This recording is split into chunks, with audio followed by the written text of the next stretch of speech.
¿Qué pasa, chavalada? Volvemos a estar con Nacho y seguimos sin la cámara. Hemos hablado hace unos días de las cetonas exógenas y dejamos ahí previsto o pendiente hablar de las grasas, que yo creo que hay mucho mito alrededor del concepto grasa, Bastante mito. mucho desconocimiento, y es de lo que vamos a hablar, del cómo las grasas son realmente importantes o no dentro del deporte y dentro de nuestra nutrición. Y somos Nacho Muñoz y Diego Rodríguez, y esto es Planeta Te Llama, un cabecera, y empezamos.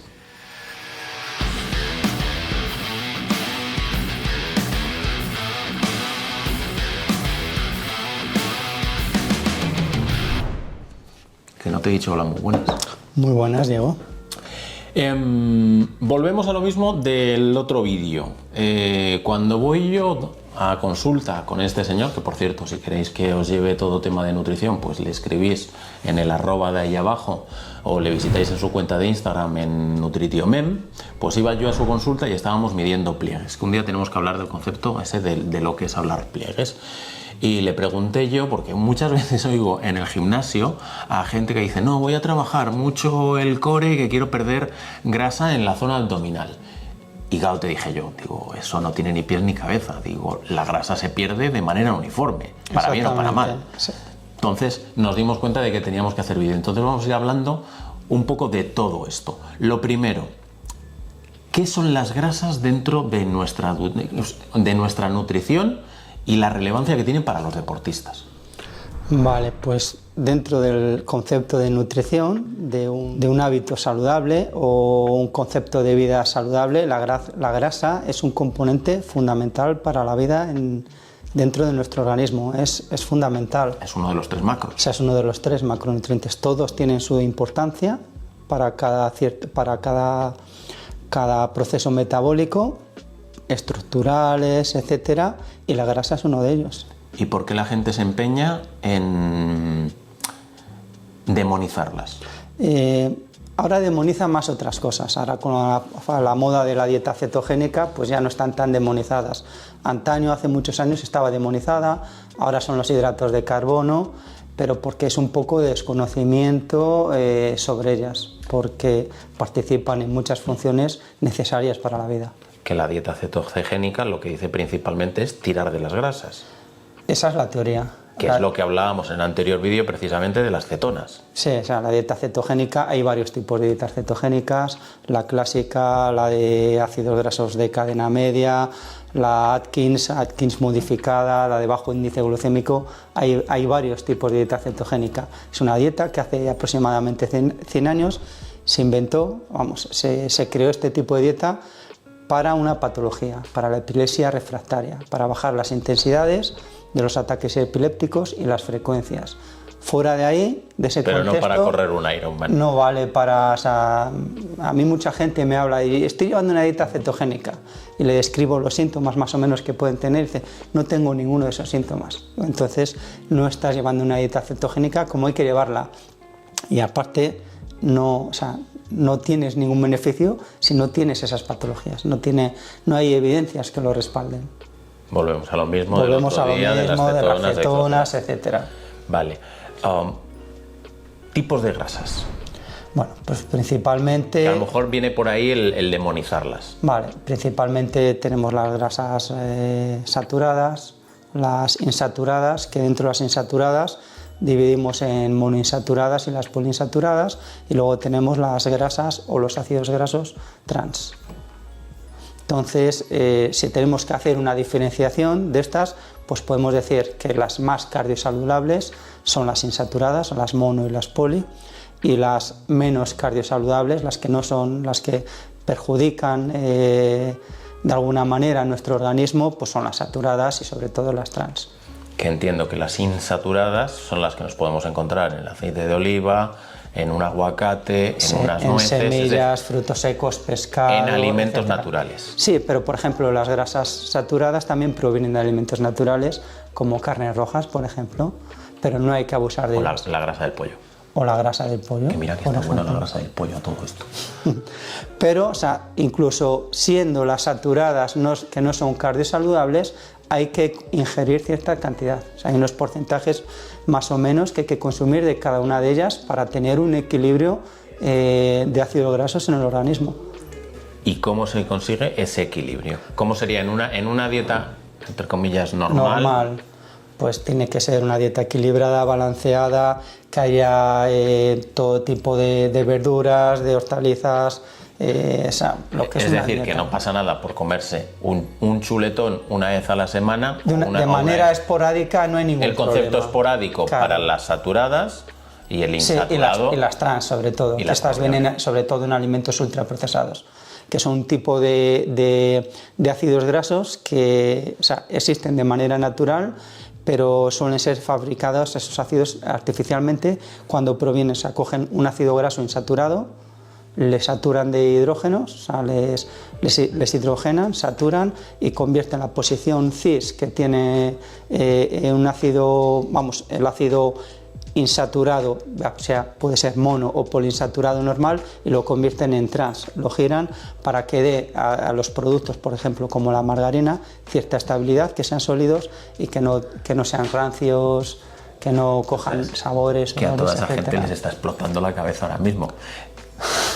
Entiendo que el resumen básico es que, claro, que todo lo que son productos elaborados industriales, que ya habíamos hablado de ellos, les añaden, son a los que les añaden todas estas grasas que son muy palatables, entonces lo que hacen es que no sea fácil de comer al alimento. Volvemos a lo mismo, que entiendo que dentro de una dieta equilibrada en la que no consumimos productos industriales, sino que vamos al mercado o vamos al supermercado a comprar en las baldas de las cosas frescas, pues ahí posiblemente y seguramente haya todo tipo de ácidos grasos que hemos dicho, los saturados y los insaturados, y dentro de los insaturados los poli y los monoinsaturados. Vale, pues volvemos a lo mismo, a lo de la nutrición desde un punto de vista natural. Omega 3, que yo creo que es un tema del que ya hemos hablado, claro, es una grasa. O sea, esta es la que está dentro de los pescados sobre todo y todo eso. ¿Y cuál es la diferencia con el resto de grasas que nos has dicho? Bueno, el omega 3 es un ácido graso esencial porque no se puede sintetizar en el organismo, entonces lo tenemos que adquirir de alimentos exógenos. Suele provenir fundamentalmente de los pescados azules, de los pescados grasos, y es un ácido graso que es muy cardiosaludable. Reduce la inflamación, al contrario que lo hacen los omega 6, que tiene que haber un ratio entre los dos de un 3-1 o un 2-1-1-1 a favor del omega 6. O sea, tiene que haber un equilibrio de inflamación y de proinflamación y de antiinflamación, que es lo que hacen los omega 3. Y también es muy válido el omega 3 para el sistema cognitivo. O sea, hay estudios que dicen que a largo plazo previenen cualquier tipo de demencia, Parkinson o demencia tipo Alzheimer, que son prevenidas en personas mayores.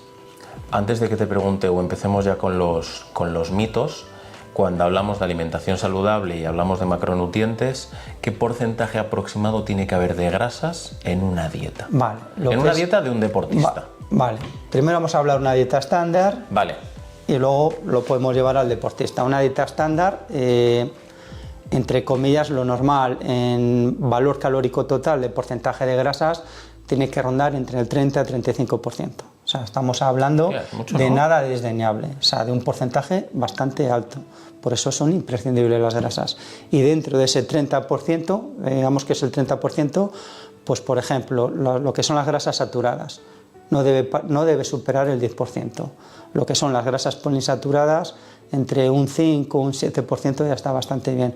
Y las monoinsaturadas son las que mayor porcentaje tienen, cerca del 20%. Las grasas trans, esas son las que menos, cuanto menos, mejor. O sea, si es por debajo del 1%, mejor que mejor. Centrándonos en las insaturadas, esto es el echarle una cucharada de aceite a la ensalada que te pongas a mediodía, otra la aguacate. El aguacate tiene muchísimos ácidos, tiene bastantes tipos de ácidos grasos, pero el predominante, como el aceite de oliva, son los ácidos grasos monoinsaturados. Mira, ahora que eso estoy pensando en las nueces y voy con el primer mito, que no sé si es mito o es verdad. ¿Es cierto que las grasas son saciantes? No sacian mucho.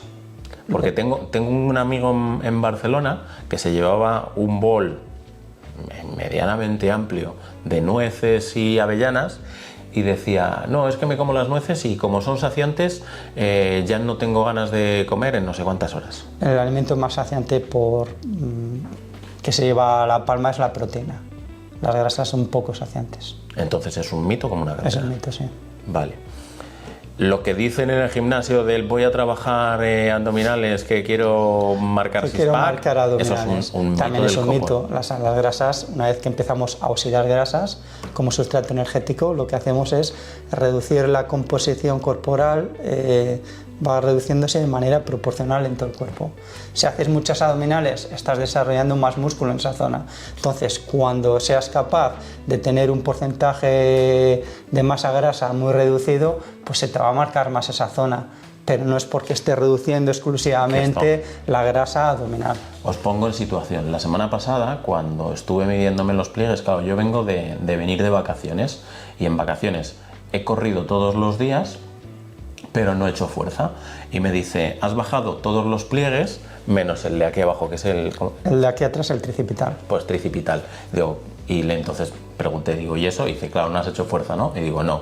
Y entonces la lógica es esa, se pierde grasa, pero si no estás ganando músculo, el pliegue sale, entre comillas, el dato peor.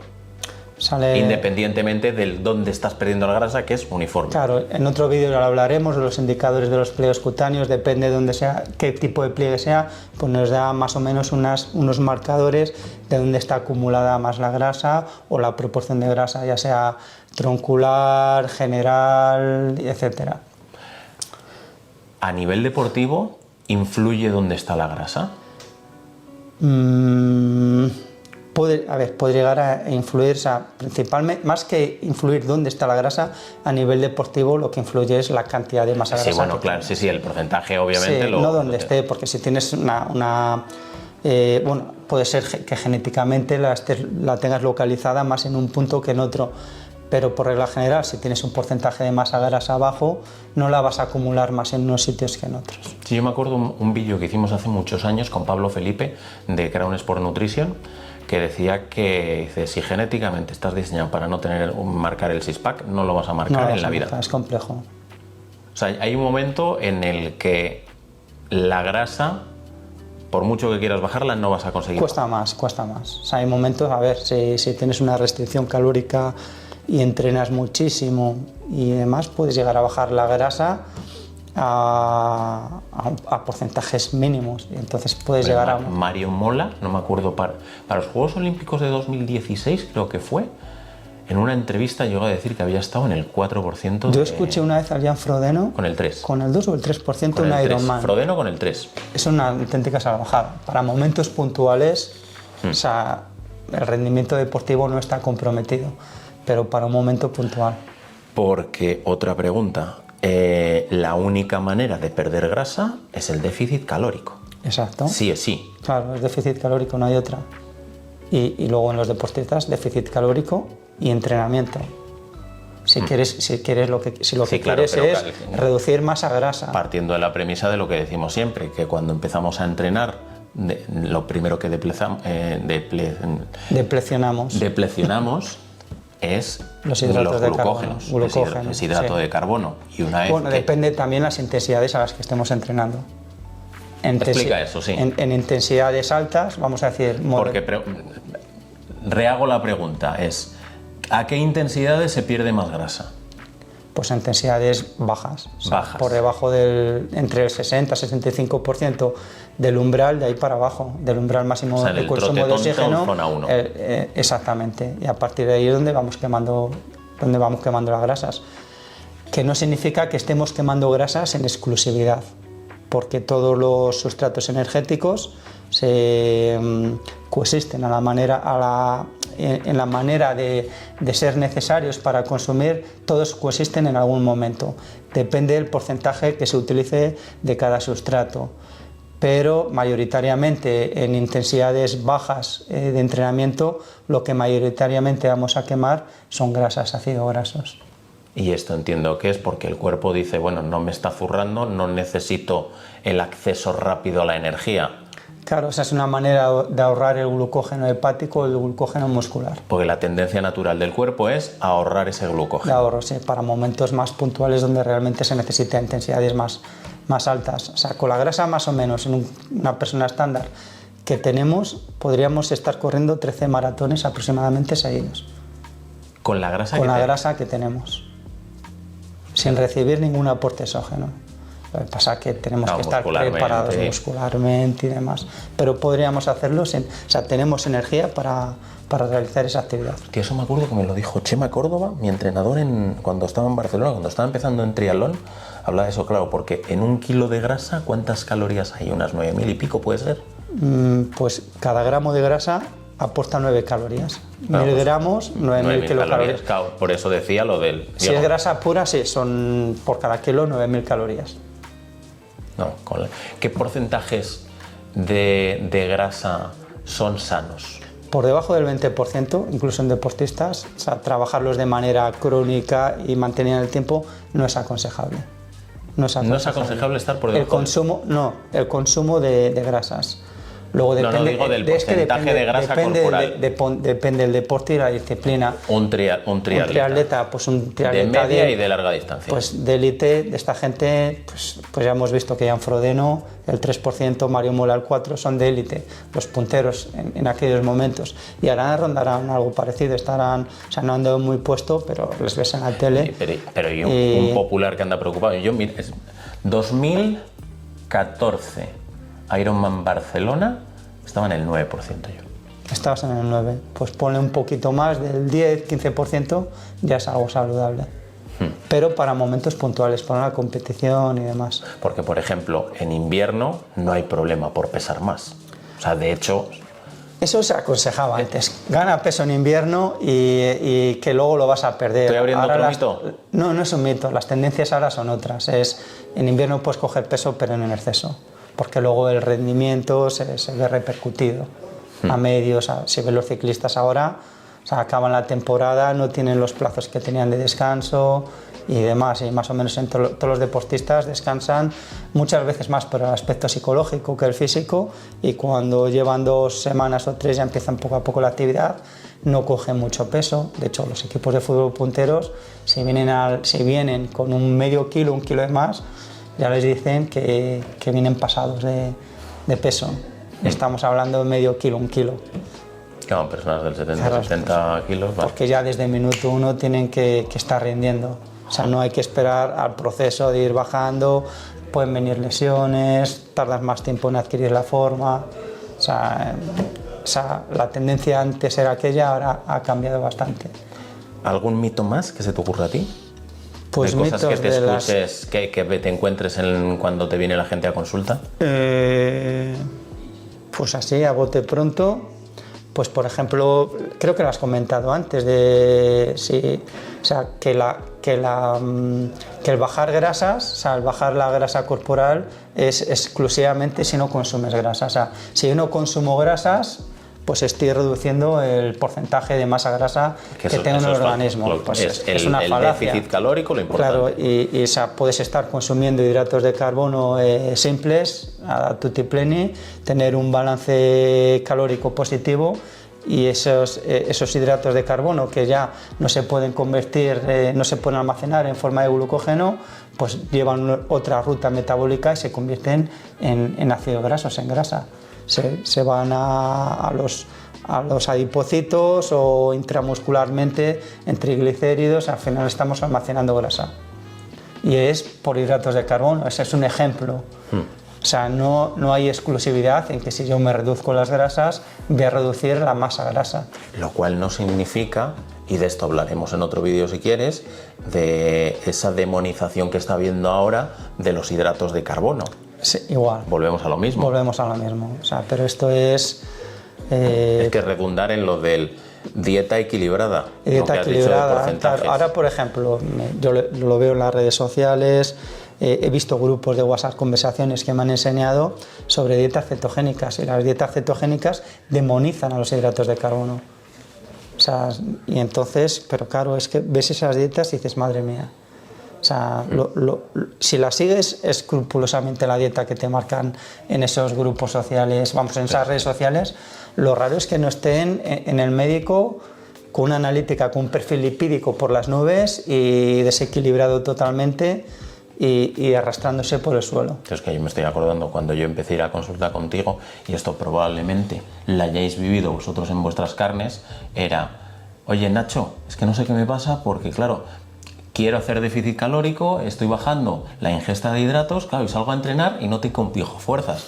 Y es, no, claro, es que esto tiene que ir pautado y sabiendo cuáles son los volúmenes de entrenamiento que vas a tener, saber cuánto vas a tener que meter antes. Las necesidades, va todo de la mano. Los volúmenes, las intensidades del entrenamiento, o sea, es que va todo de la mano. Los hidratos de carbono hoy en día son el producto rey, o sea, son el sustrato energético rey, sin duda. Vale. De todas maneras, lo que decimos siempre, que dudas que tengáis a colación de las grasas, pues lo decís ahí abajo en los comentarios, que este señor entra y las responde. Y es un trabajo que nos quita a nosotros, perfecto.